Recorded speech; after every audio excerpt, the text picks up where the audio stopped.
Metaphysically, this planet is a collective of humans. And most people don't believe in telepathy. But let's do a thought experiment for a second. And let's say, okay, we're going to have a movie, because people are more likely to believe in thought experiments if I say it's a movie than if we say it's real life.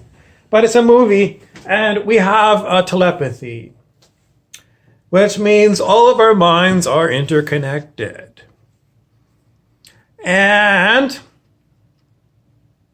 collectively, we create events on our world.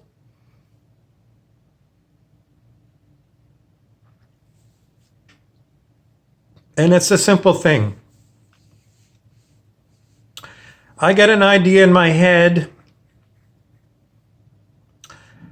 You know, I like baking pies.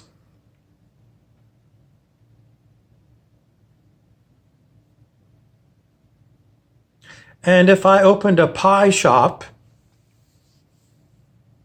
I could bake pies and I could sell them to the population. So what happens? I open a pie shop, I bake pies, and do people show up or not?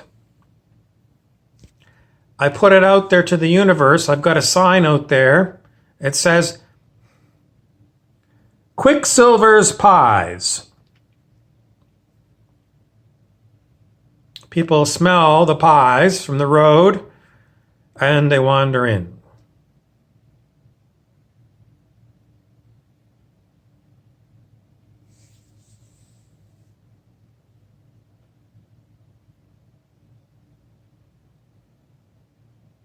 I am changing reality by opening a pie shop.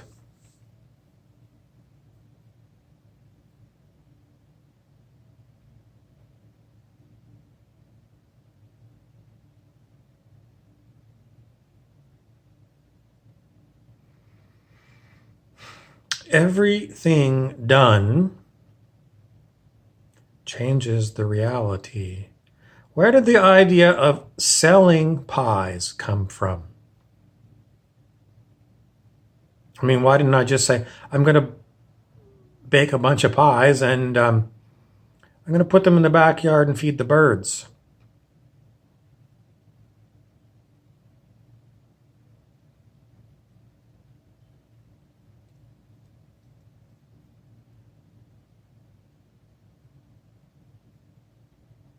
It's all a matter of something to do with myself.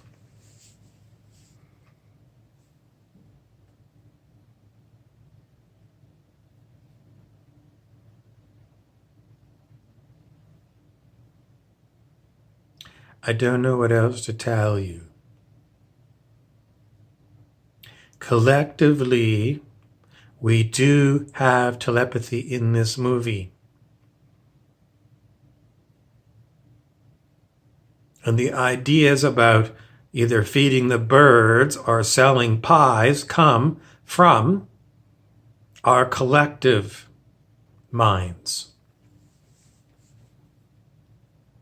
And how I decide whether to feed the birds or to charge money for pies comes from the collective.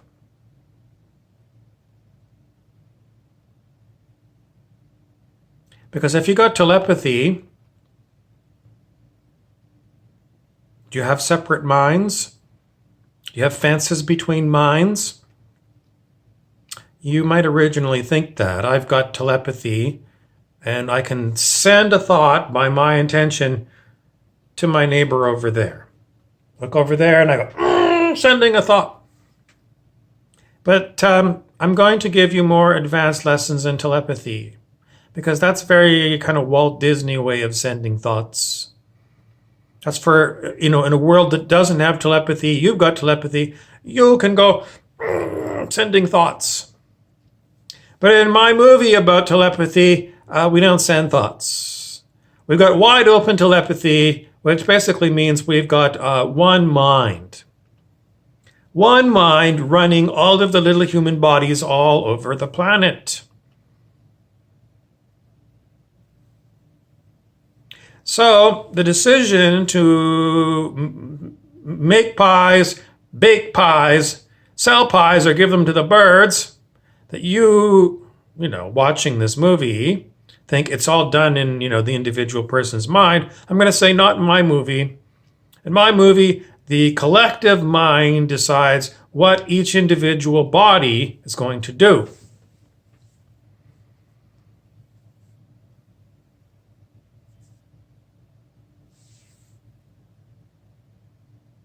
In this collective scenario, are there individual bodies that pick up rifles and start shooting at people? In this movie? Would a collective do that?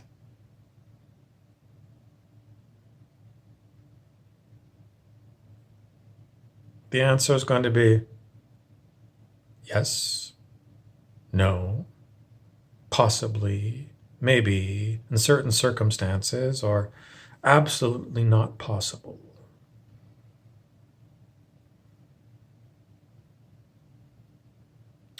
The choice I'm going to go with is, in my movie, it's a reflection of our reality. It's the same as our reality that we're living in. Even for those of you who don't believe in group minds and telepathy, it's a reflection of that, but it's got full-on telepathy, wide open telepathy. And when I look around in my world,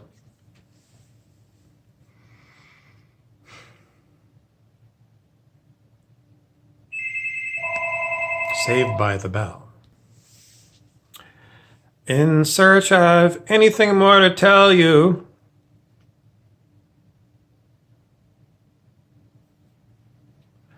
we have got to examine the Law of One material.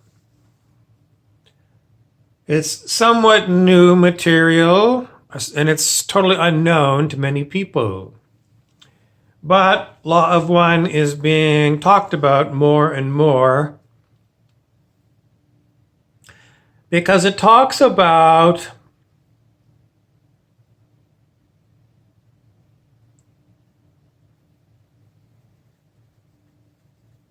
what might be going on planet Earth. And that is a move from one density to another.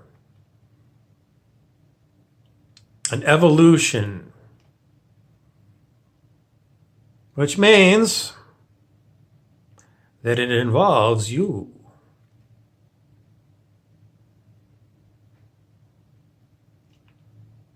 Is human history true? The history that's presented to us in movies and stories from the library?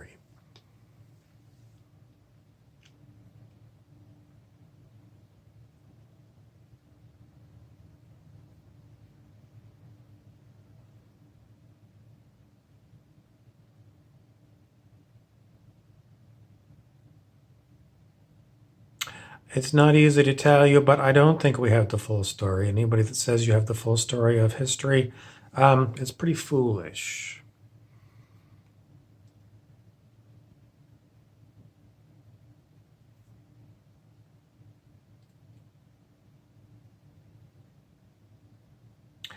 And indeed, there is plenty of people who are going to say, well, we know quite a bit from archaeology and carbon-14 dating.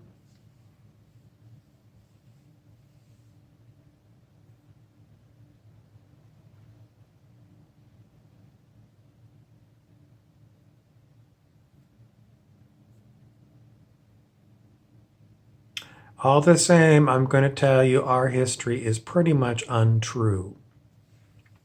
How much is pretty much untrue? Let's go with about 99.9999999% true. You said it wasn't true. It's mostly not true, and it's the rest of it is 100% true. Why do we even say some of it's true and some of it's not true?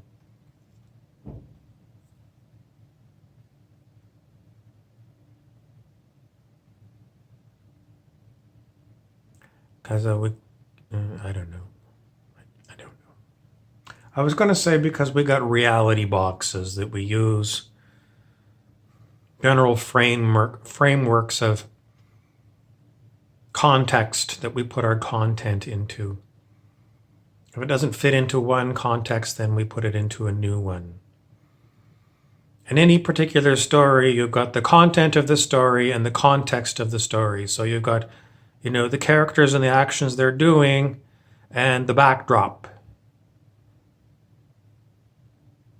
The backdrop is the context, and the characters doing their actions are the content.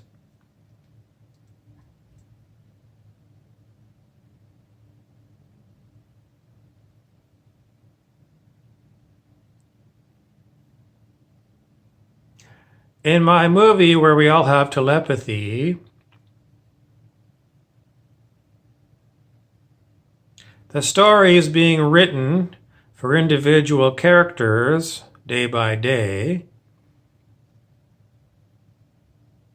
are written by our own selves. Individually? No, as a group. How does this happen? I don't know. It just happens. It's like magic, but that's how it happens. And if you're living in a world where no one has telepathy, who's writing the individual stories? It's your brain.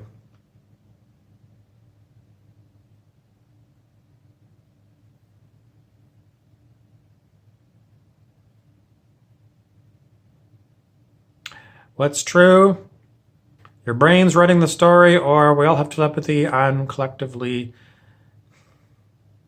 we're writing the stories? The answer is it depends on what kind of story you want to tell.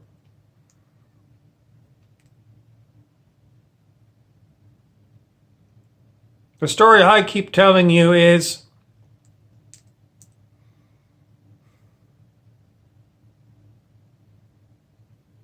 mostly I just like to talk about it. You want to change reality? Go bake a pie.